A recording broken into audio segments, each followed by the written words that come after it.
This is Michael Reid Trice with Religica. Today, in cooperation with the Northwest Synod of the Evangelical Lutheran Church in America and the Seattle University Center for Religious Wisdom and World Affairs at STM, I'm speaking today with Diane Jacobson, who's Professor Emerita of Old Testament at Luther Seminary, having taught there from 1982 to 2010. She also served as director of the Book of Faith Initiative for the ELCA until 2016. Today, we're speaking about wisdom, literature that changes our lives, and how we become creative in responding to the challenges of our moment. Take a listen. Okay, my name is Diane Jacobson. Professionally, I'm Professor Emerita from Luther Seminary, where I taught close to 30 years, taught Old Testament in Hebrew. And then for the last 8 years of my professional life, I ran the Book of Faith Initiative for the ELCA, which was really trying to open up Scripture to folks in the pews. And now I'm flunking retirement. When you think of the Book of Faith, what is wisdom that's opened up in the text? What are the reservoirs of wisdom that the world requires today? How would you respond to that? Oh my goodness. You know, one of the things that always kind of bowls me over and sort of took me surprise, because I come from this Reformed Jewish background that didn't have anything to do with religion particularly, except as sort of an identity. And then I started reading Scripture sort of accidentally. And Scripture holds wisdom in ways that just bowl me over and take me by surprise. And it's often by starting a kind of conversation with you, that basic question that you ask about what is wisdom. That's the basic question of Scripture in lots of ways. What is wisdom? Where do you find it? How do you get there? And there's all kinds of surprising answers. And in the wisdom tradition itself, like in the book of Proverbs, there's this sense of you look for the patterns in the world and you look for the patterns around you, and then you figure out how God's working wisely in those patterns, and then you live your life according to those patterns. So in Scripture, wisdom is never just a sort of intellectual thing. It's always and then this is how you live your life. Wisdom is how you live out your life, and you learn wisdom through these remarkable texts. We also recently spoke together about the joy of discovering ourselves in literature. What does literature do to us? How are these texts in and of themselves also sacred in a sense? You know, I was fond when I was teaching of saying how lucky I was that I wasn't a systematician, because I always had a text to deal with. So I didn't have to come up with some sense of truth outside of a text to work with.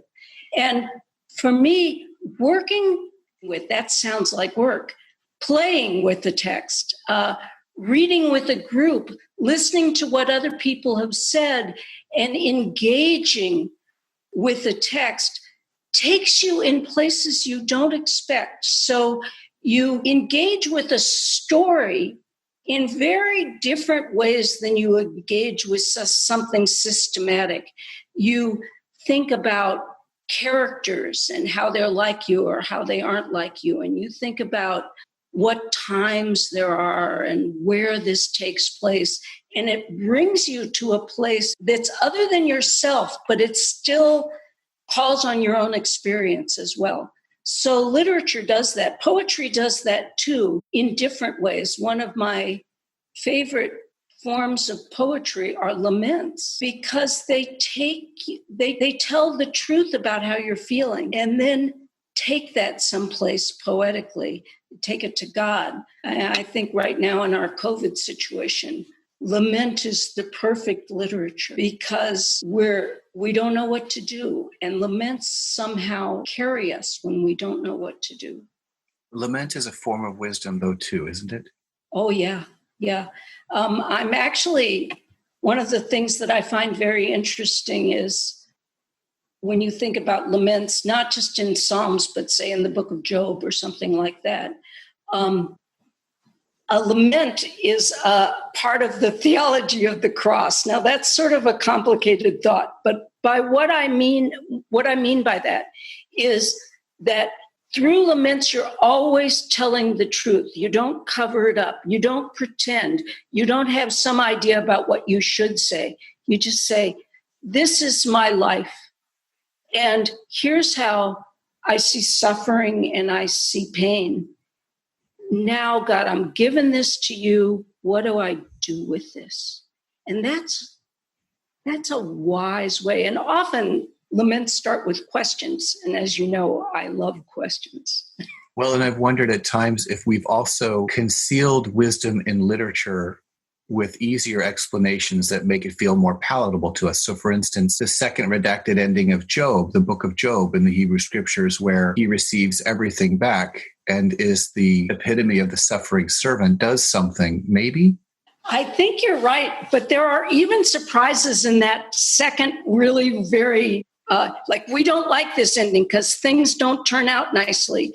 But actually, there are a few differences.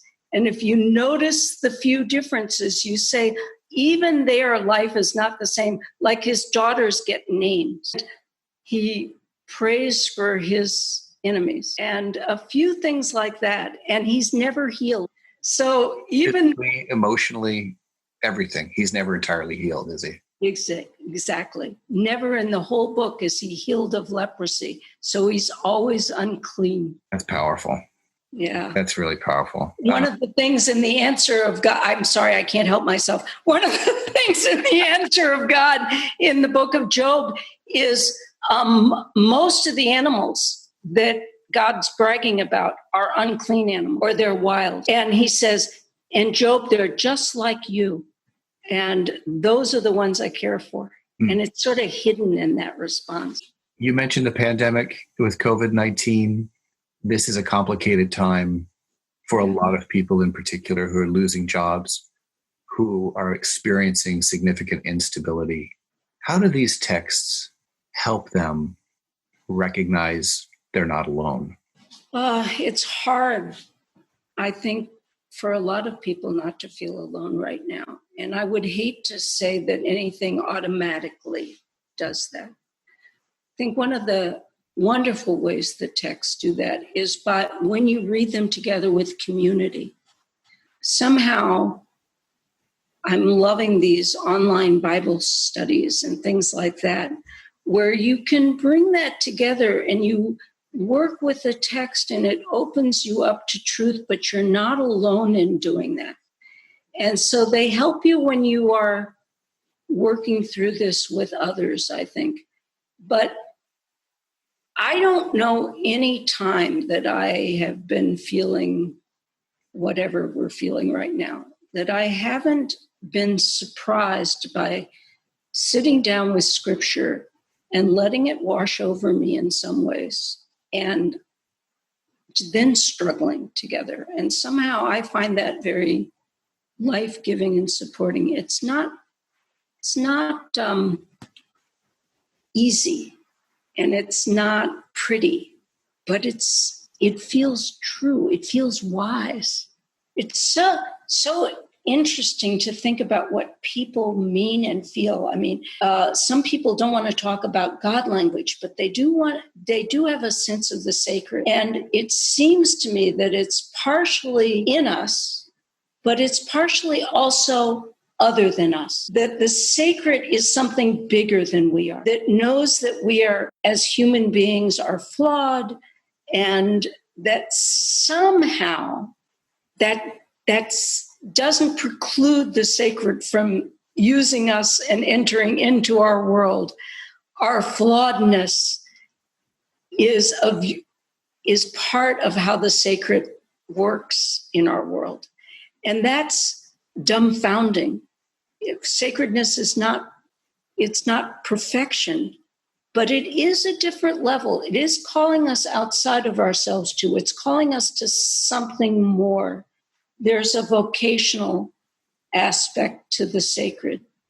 That's very scriptural. When you talk about the Shema in Deuteronomy, to love God with all your heart and soul and mind and might.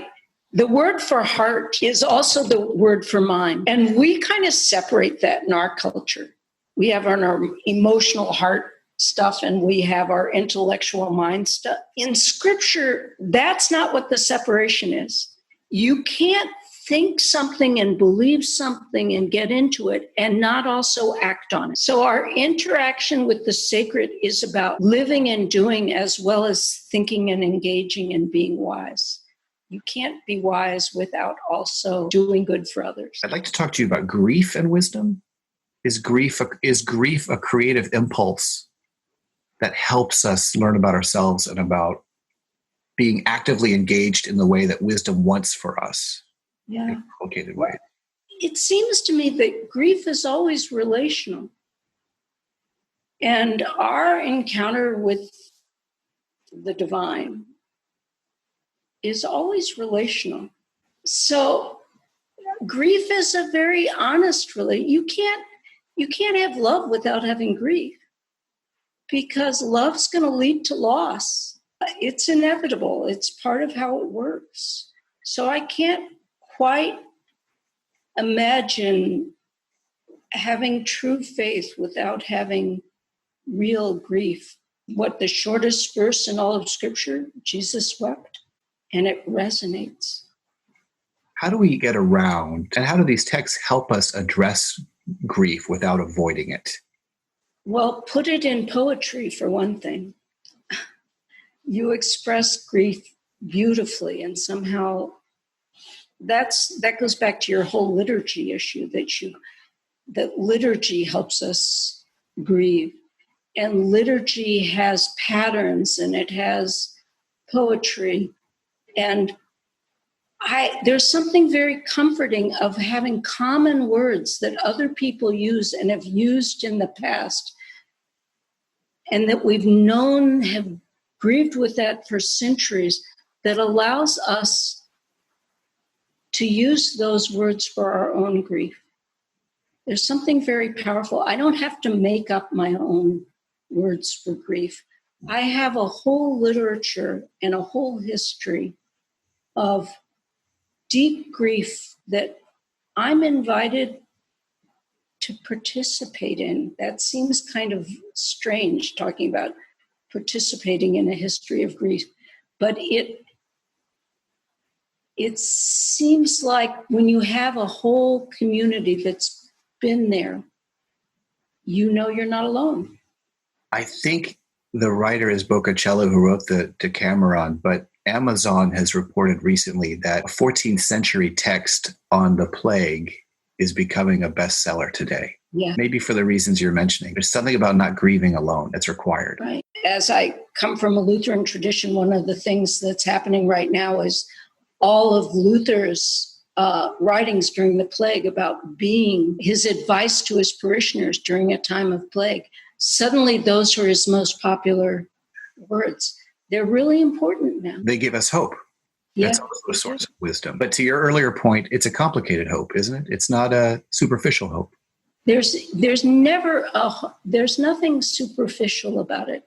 But it's not a hope in which we know the ending and how it's going to work. Hope is not knowledge. Hope is, for me, rooted in faith. I believe that promise despite all evidence to the contrary. And in a language we can understand. It's one of the deep failings that some of us have sometimes when we're overeducated is we have a vocabulary that doesn't communicate.